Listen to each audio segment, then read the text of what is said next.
Alors, ça joue au foot aux États-Unis. Bon, soccer comme ils appellent, mais je laisse ce débat à vous. Soccer ou football, à vous de choisir dans les commentaires. Bon, salut les gars, j'espère que vous allez tous bien. Content de vous retrouver ce soir. Likez, partagez la vidéo. N'oubliez pas de vous abonner pour ne pas rater du contenu de la Coupe du Monde. Voilà, on va débriefer les grosses équipes, les grosses nations, le Brésil, la France, l'Espagne.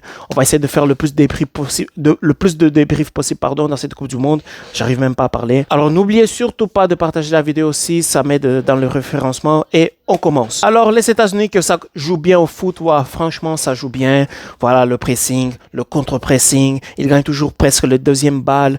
Voilà, ils jouent haut. Franchement, c'est beau à voir, honnêtement. Ça me surprend parce que je ne m'attendais pas du tout. Je pensais que ça allait être comme les années en arrière, que voilà, ça essaie de jouer au foot, mais ils font le soccer.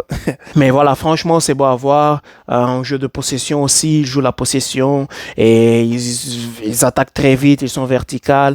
Mais pour moi, ce qu'il manque, c'est juste un attaquant de très très haut niveau comme en Haaland, Julian Alvarez, voilà, pour tuer les matchs. Parce que je me rappelle, il y a une action où Balogun, je ne sais pas comment on prononce son nom, voilà, il part tout seul vers les cages, il court, je ne sais pas pourquoi il ralentit, et là, il casse l'action, il détruit l'action, parce que il devrait continuer et choisir les côtés, un côté, puis c'est fini.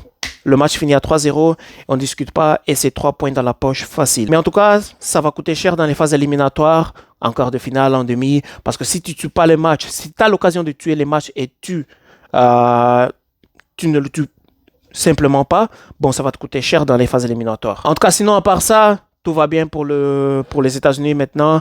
Maintenant, à voir comment ils vont se comporter face à une équipe qui est offensive aussi, parce que jusqu'à maintenant, ils ont joué contre des équipes qui jouent bloc bas, qui attendent, qui vont pas trop t'agresser dans le jeu, mais à voir comment ils vont jouer, comme par exemple face à l'Angleterre, à France, des équipes comme ça. On va voir comment ils vont jouer. Mais en tout cas, c'est beau jusqu'à maintenant. Voilà, très grosse première mi-temps des États-Unis. Ils marquent très tôt dans le match. Voilà, ils marquent à la 11e minute. Puis à la fin de la première mi-temps aussi, 43e minute.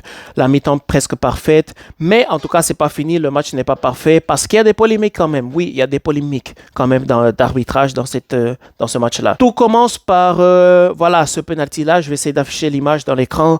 Voilà, il y a le joueur de l'Australie qui court vers les cages et il y a le joueur des États-Unis qui met la semelle sur son pied. Je ne sais pas pourquoi la VAR n'appelle même pas l'arbitre. C'est fou. Le VAR n'a même pas appelé l'arbitre.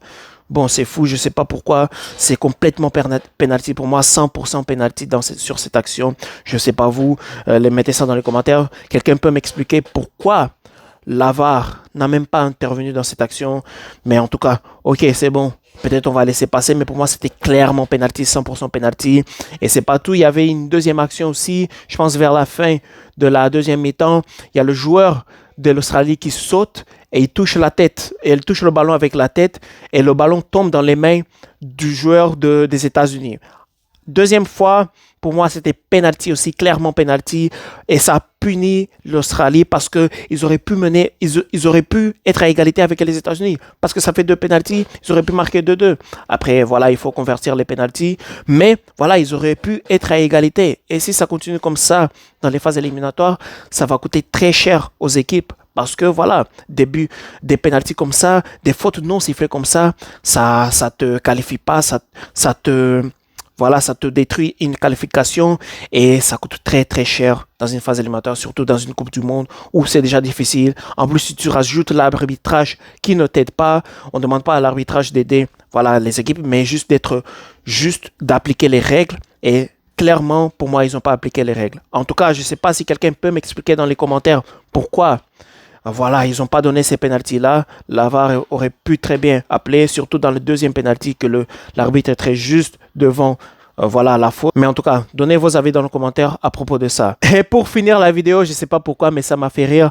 L'arbitre qui se blesse en plein match, il a des crampes, il s'assoit, il y a le joueur qui l'aide dans à passer les crampes, quoi. Mais ça m'a fait rire. Pourquoi il n'est pas sorti en dehors du terrain? Parce qu'il y a la règle qui dit, je pense que tu ne dois pas rester plus de 10 secondes, quelque chose comme ça. Pourquoi il l'a pas sorti pour que les médecins, le traitent en dehors du terrain et le match continue. En tout cas, blague à part, mais c'est pas quelque chose qu'on voit tous les jours dans un match de football, l'arbitre qui s'assoit, qui se blesse et le joueur qui l'aide. Normalement, ça c'est un carton jaune parce qu'il Peut-être il simule, mais en tout cas, c'était juste un moment qui m'a fait rire dans le match. Alors, merci à tous ceux qui ont liké, partagé la vidéo et merci à tous ceux qui vont s'abonner parce qu'il y a du gros contenu qui arrive. Voilà les matchs. Comme tantôt, il y aura le match du Maroc qui s'en vient après le match du Brésil. On va essayer de débriefer ça. Alors, merci encore une fois à la famille. On se voit à la prochaine.